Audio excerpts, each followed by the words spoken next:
gefreut. Und hinterher darf ich mir dann die Vorwürfe anhören. Wer bitte macht dir Vorwürfe? Du, das hat sich eben so angehört. Wie kannst du nur deine Tochter alleine lassen? Das ist doch Blödsinn.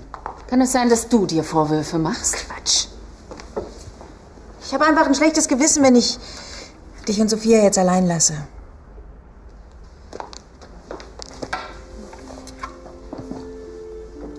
Ich passe gut auf sie auf. Du musst dir wirklich keine Sorgen machen.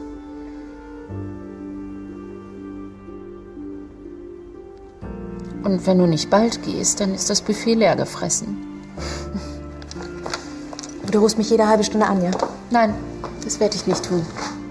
Du sollst dich amüsieren. Und frag dich nicht dauernd, ob du eine gute Mutter bist. Das bist du. Jetzt geh schon. Du hast es dir verdient.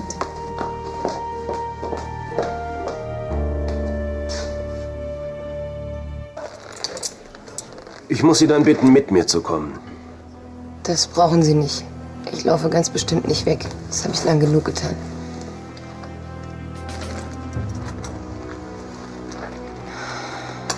Endlich ist es vorbei.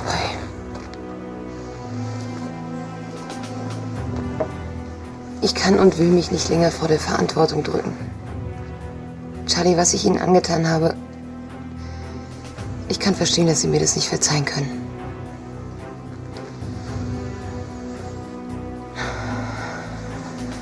Wir können dann.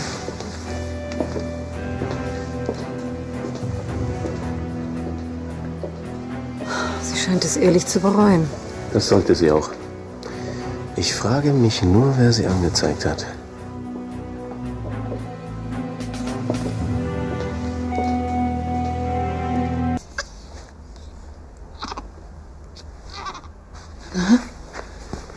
Meine Kleine.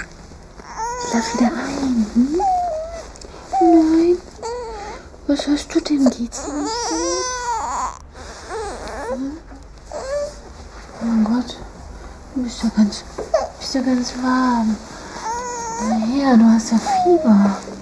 Hm? Na ja, meine süße kleine Maus. Hm? Ui, ui, ui. Was meinst du, sollen wir machen? Sollen wir deine Mama anrufen? Nee. Ne? Die macht sich ja gleich Sorgen, so viele. Hm?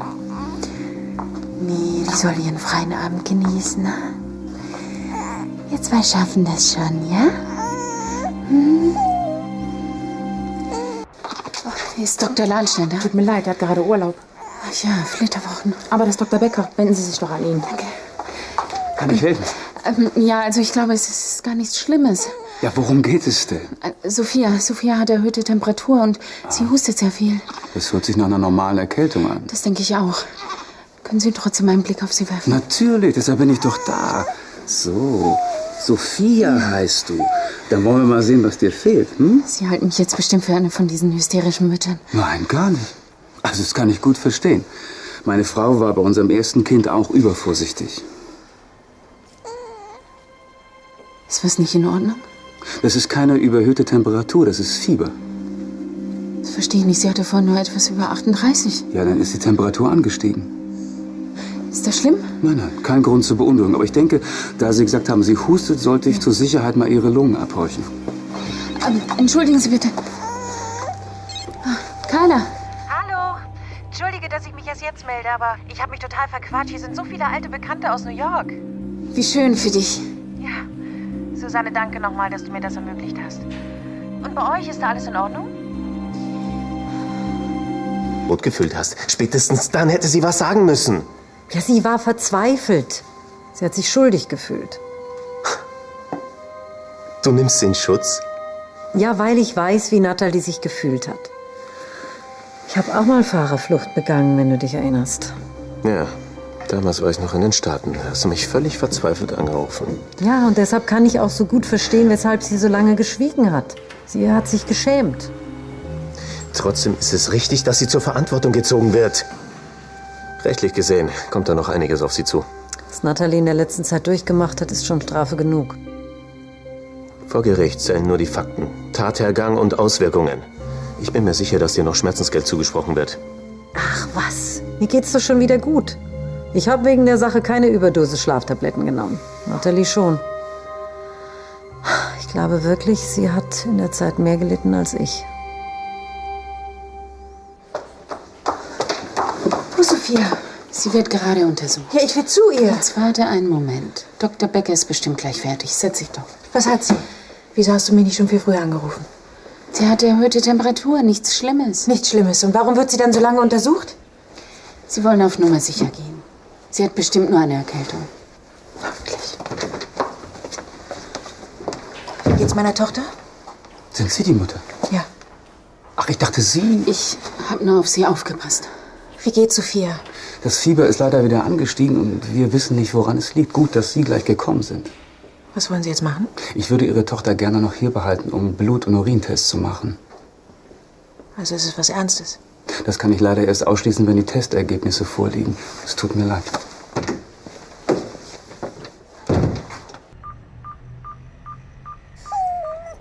Können wir denn gar nichts tun? Nein, im Moment nicht. Sophia soll erst mal schlafen, sich ausruhen und das würde ich Ihnen auch empfehlen. Ich würde aber kein Auge zukriegen. Hallo, Lars, hallo, schön, dass du gleich gekommen bist. ich bin der Vater. Wie geht's ihr? Ja, sie hat zwar noch Fieber, ist aber soweit stabil. Kann man denn schon sagen, was sie hat? Ja, sobald die Testergebnisse vorliegen, da wissen wir mehr. Entschuldigung, ich muss Sie jetzt leider alleine lassen. Wenn irgendetwas ist, Sie können jederzeit die Krankenschwester rufen, ja? Danke. Meine kleine Prinzessin, die geht's nicht besonders, hm? Seit wann hat sie denn Fieber?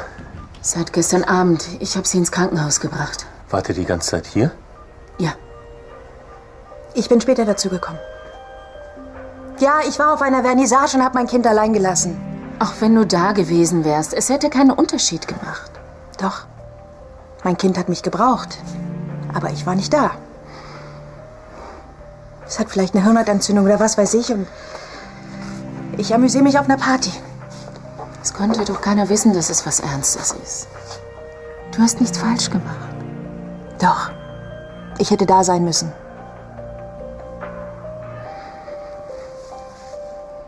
Du hast keine Schuld. Ich habe das Gefühl, dass ich versagt habe. Warum fahrt ihr nicht einfach nach Hause und ruht euch aus? Auf keinen Fall. Ich bleibe hier und rufe euch an, wenn es was Neues gibt. Das kommt überhaupt nicht in Frage. Ich lasse mein Kind nicht nochmal allein. Dann fahr du wenigstens. Nein, keine Chance. Ich bleibe hier. Ja, das habe ich mir gedacht.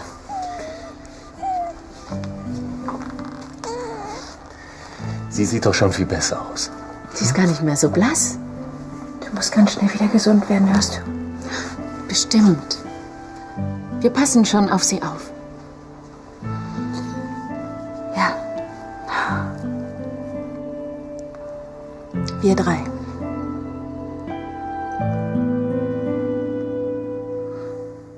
Da hast du dir eine schöne Rabenmutter ausgesucht. Jetzt hör endlich auf, dir so etwas einzureden. Es sind einfach ein paar unglückliche Zufälle zusammengekommen.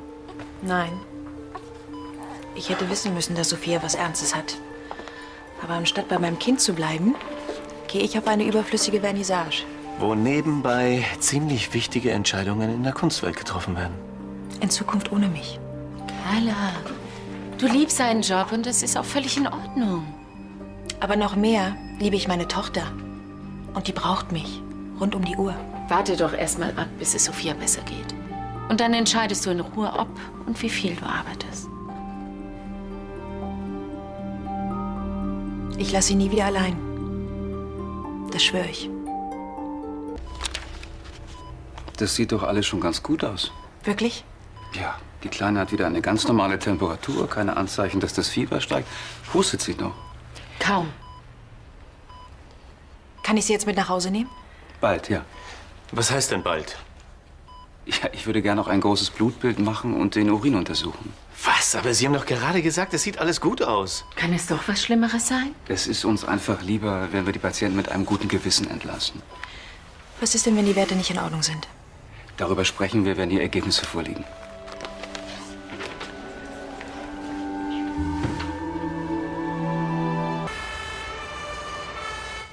Atmet sie denn noch richtig? Sie atmet ruhig und regelmäßig. Entschuldigt bitte, ich mache euch ja noch ganz verrückt. Das ist doch völlig normal. Wann kommt denn Dr. Becker? Das dauert ja schon ewig. Ich hoffe, das ist kein schlechtes Zeichen. Und? Ja, ich kann Ihnen Entwarnung geben. Blut- und Urinwerte sind unauffällig. Ihre Tochter hatte einfach einen heftigen grippalen Infekt. Dann muss sie also doch nicht hier bleiben. Nein, ich mache die Überweisung für den Kinderarzt gleich fertig. Müssen wir denn zu Hause auf irgendwas achten? Sophia sollte viel trinken und sie braucht sehr viel Ruhe und Liebe. Aber ich denke, bei den Eltern, da muss ich mir keine Sorgen machen. Ganz bestimmt nicht.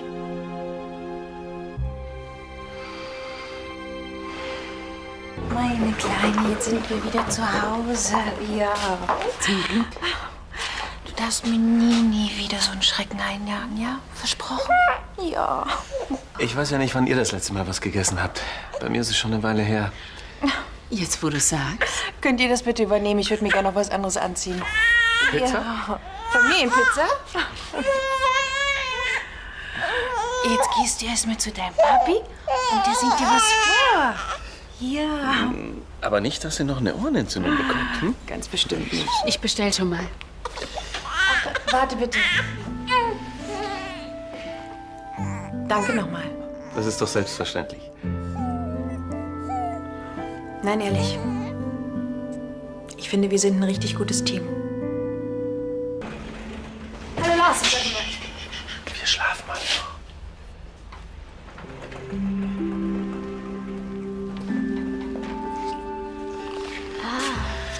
Ist das euer neues Erziehungskonzept? Kuscheln für die ganze Familie.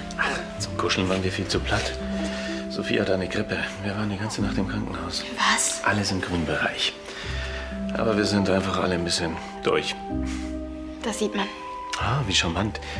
Ich sag Susanne Bescheid, dass sie dich anrufen soll, okay? Okay. Na dann, gute Nacht. Danke.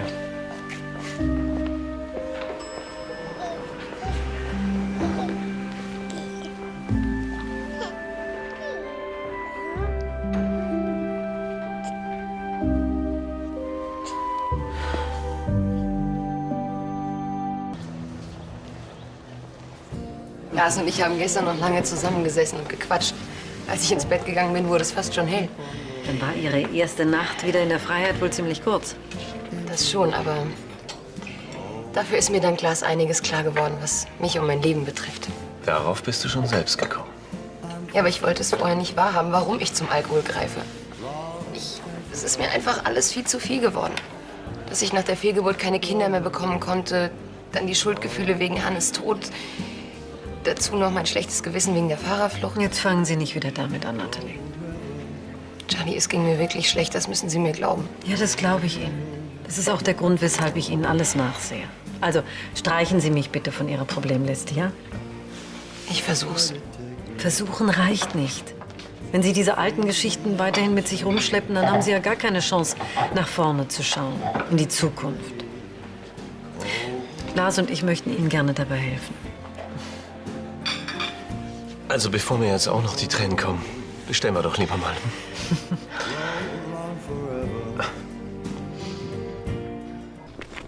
Und? Wir haben die ganze Altstadt abgesucht. Wir... Mann, ich gehe shoppen und Natalie geht's so schlecht.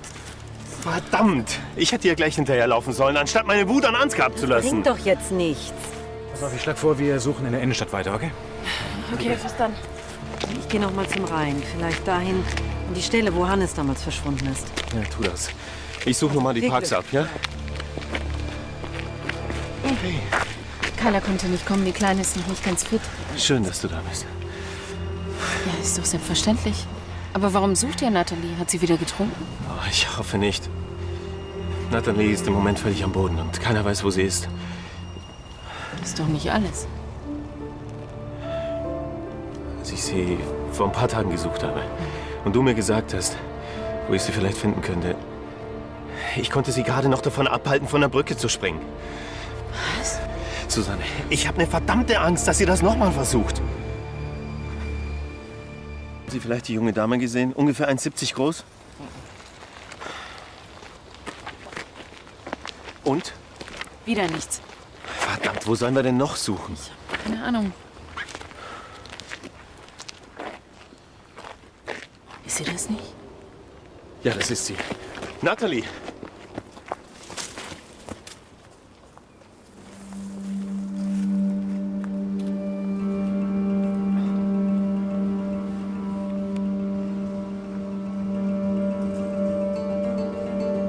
wäre so einfach. Ich könnte mich volllaufen lassen. Alles vergessen. Die Welt um mich herum ausschalten. Nein, das darfst du noch nicht mal denken. Ich konnte es auch nicht. Ich konnte mein Leben nicht einfach so wegwerfen. Lars, ich will leben und ich will mein Leben wieder in den Griff bekommen. Ja, und das wirst du auch hinkriegen. Aber nicht ohne Hilfe. Natalie, ich bin immer für dich da. Und nicht nur ich, auch deine Freunde. Die wollen dir helfen. Ich weiß. Aber ihr könnt mich nicht jedes Mal retten. Es gibt Probleme, mit denen muss ich auf andere Weise klarkommen.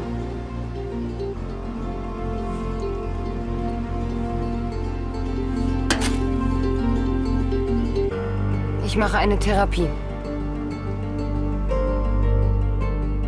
Warum bist du denn nicht zu uns gekommen? Wir haben dir doch versprochen, wenn es dir schlecht geht, sind wir mal für dich da. Ja, ich weiß, aber es war wie ein Reflex. So wie ich es schon viel zu lange gemacht habe, bin ich einfach vor meinen Problemen weggelaufen. Wenigstens hast du nichts mehr getrunken. Und eingesehen, dass es keine Lösung ist. Dieses Mal bin ich nicht rückfällig geworden, aber selbst in der Therapie wird es solche Momente geben. Und ich weiß nicht, ob ich dann stark genug bin. Hey, dann rufst du uns an. Und vergiss nie, dass da Menschen sind, die dich lieben. Die kannst du immer um Hilfe bitten. Es wird mir in der Therapie Kraft geben, zu wissen, dass ich nicht allein bin. Ich habe gerade mit der Weidenklinik telefoniert. Die könnten dich sofort aufnehmen. Wenn du willst, fahren wir gleich los. Ja, bevor mich doch wieder der Mut verlässt. Gregor und ich begleiten dich. Vielleicht hilft dir das ja. Ihr seid alle so lieb. Wozu hast du Freunde? Charlie, dass Sie mir das verzeihen können, das werde ich Ihnen nie vergessen. Ja, Sie haben sich jetzt oft genug entschuldigt, Natalie. Und ich weiß es von mir selber, wenn das Leben in Schieflage geraten ist, dann muss man einfach nur zusehen, dass man wieder auf die richtige Bahn kommt. Deshalb freue ich mich sehr, dass Sie den Mut haben, in die Suchtklinik zu gehen. Ich wünsche Ihnen viel Glück. Du bist ja schon wieder fit wie eine kleine Minimaus. Ich bin auch froh, dass es Sophia wieder besser geht. Husten und Fieber sind wie weggeblasen. Kein Wunder bei der Pflege.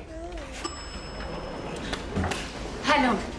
Ich hoffe, das ist okay, dass ich mich so kurzfristig angemeldet habe. Überhaupt kein Problem, aber ich bin gerade auf dem Sprung. Ach so, ich dachte... Hallo. Hallo, Susanne.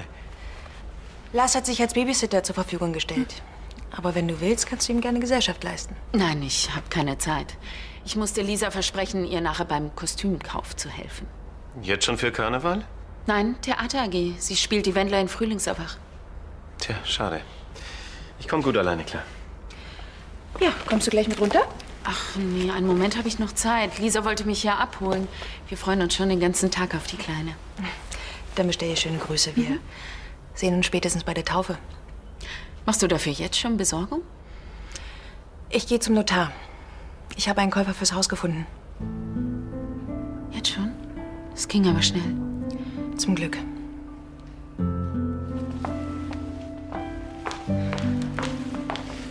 meine Kleine, ich bin gleich wieder da, ja? Viel Spaß mit ihr. Tschüss. Tschüss.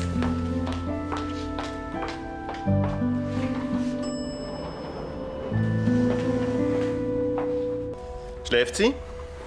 Ja, einen Moment hier. Oh. Vorsicht. Nichts passiert.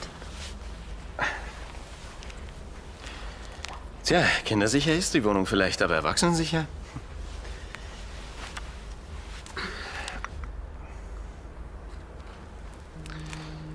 Dir fällt es immer noch schwer. Was? Die Trennung von Carla. Ach, Lars, bitte nicht jetzt. Mir tut es wirklich leid, wie es zwischen euch gelaufen ist. Und mir ist klar, dass ich nicht ganz unschuldig bin.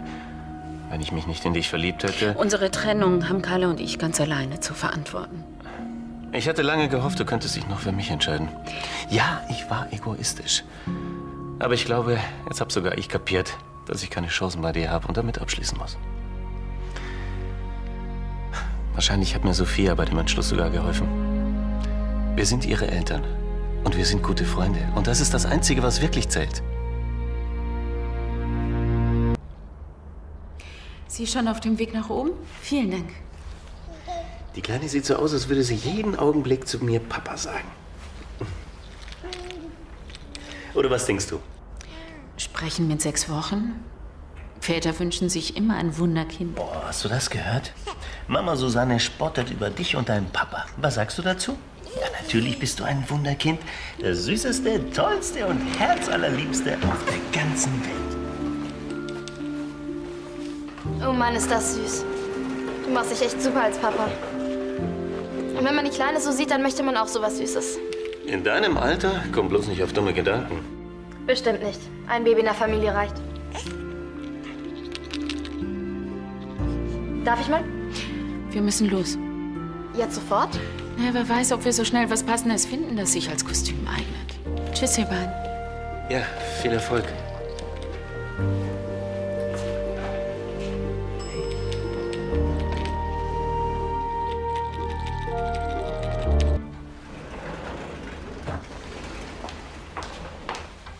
Na, alles klar bei euch? Außer, dass Sophia dich fürchterlich vermisst hat. Wir haben ein bisschen gespielt, geschmust, Fläschchen getrunken und ein bisschen gewickelt. Und jetzt träumt sie selig von ihrem Papa. Und bei dir? Das Haus ist verkauft. Keine Sorge. Für mich ist das wie eine Erleichterung. Ich will wieder nach vorn sehen. Das Haus, das hätte mich sowieso nur die ganze Zeit an Susanne und unseren gemeinsamen Traum erinnert. Tut Sophia das nicht auch? Das ist was ganz anderes.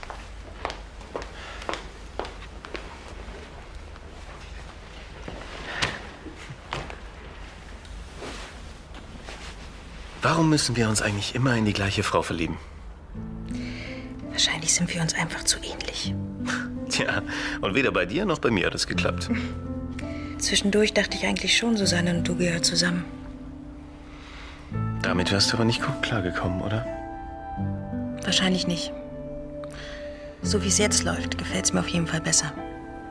Ist für alle Beteiligten das Beste so.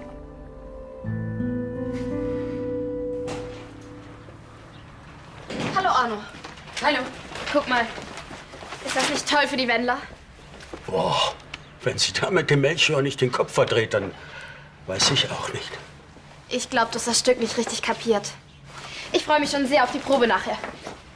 Denk bitte an deinen Vokabeltest morgen. Ja, ja. So anstrengend.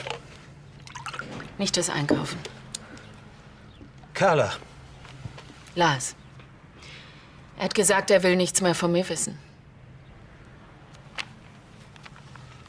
Und was ist daran so schlimm? Ich meine, wirklich interessiert warst du doch eigentlich nie. Ich komme mir manchmal wie ein Teenager vor, mit dem die Hormone durchgehen. Wenn ich Carla sehe, dann will ich sie am liebsten umarmen. Aber die Vorstellung, dass Lars sich von mir abwendet. Plötzlich habe ich das Gefühl, ich hätte was Wichtiges verloren. Ja, ich komme ja schon. Susanne? Sag mal, ist denn irgendwas passiert? Du bist vorhin so schnell. Ist irgendwas mit Sophia?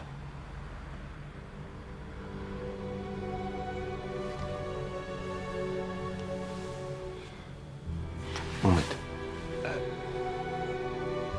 Ich kann es nicht. Ich will dich nicht verlieren.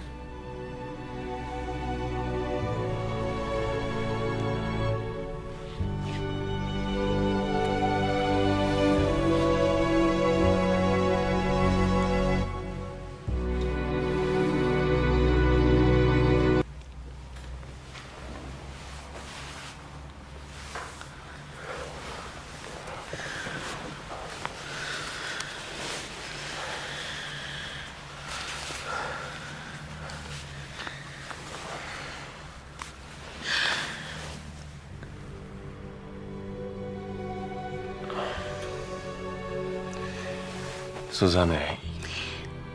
Was ist, wenn jemand reinkommt? Komm mit.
Woran denkst du?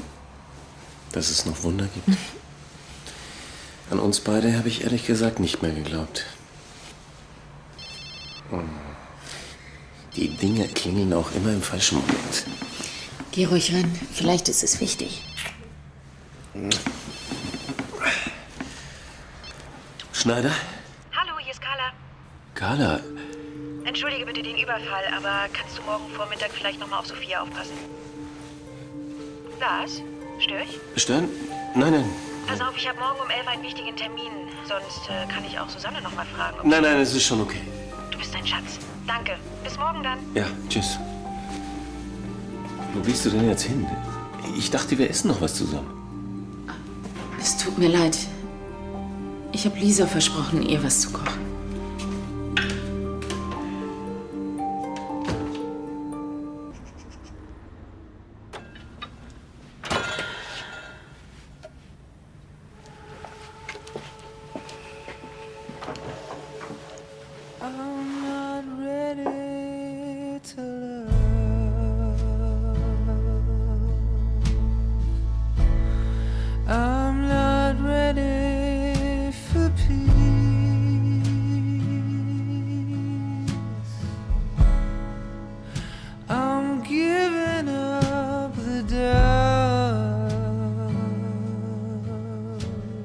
Susanne Brandner. Möchten Sie die hier anwesende Carla Sophia, Gräfin von Lahnstein, zur Frau nehmen? Dann antworten Sie mit Ja. Ja. I'm not ready to surrender.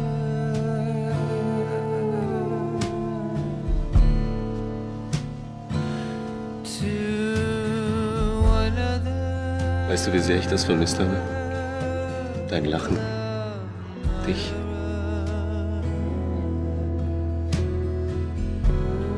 I'm not ready to love.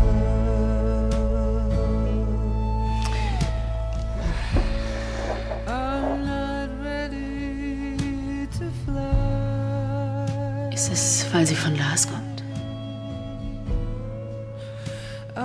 Ich kann nicht mehr.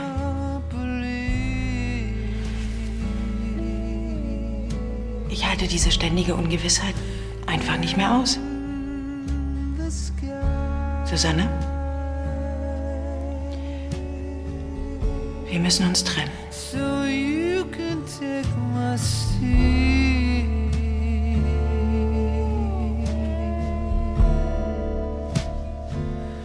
In up above on high, say goodbye. I'm not ready to love. I'm not ready to love. Wir bieten unseren Gästen nur extra schnell löslichen Zucker. Hey, oder ist es was Ernstes? Nein. Ist was mit Sophia? Nein, es ist alles in Ordnung. Es ist geschäftlich. Ich habe vielleicht die Chance, einen großen Fall zu übernehmen. Naja, und da machst du so ein Gesicht. Naja, der Mandant ist sich noch unsicher und es gibt da noch eine zweite Kanzlei, die den Fall vorher betreut hat. Jedenfalls hatte ich gerade ein ziemlich intensives Treffen mit dem Mandanten. Intensiv. Ja, ich hatte den Fall praktisch schon. Aber dann hat er doch wieder einen Rückzieher gemacht. Worum geht es denn genau? Familienangelegenheiten. Also, du bist ja jetzt schon ziemlich lang an diesem Mandanten dran. Auf Dauer tut dir das nicht gut. Wenn du mich fragst, du musst Susanne klar machen, dass sie sich jetzt endlich entscheiden muss.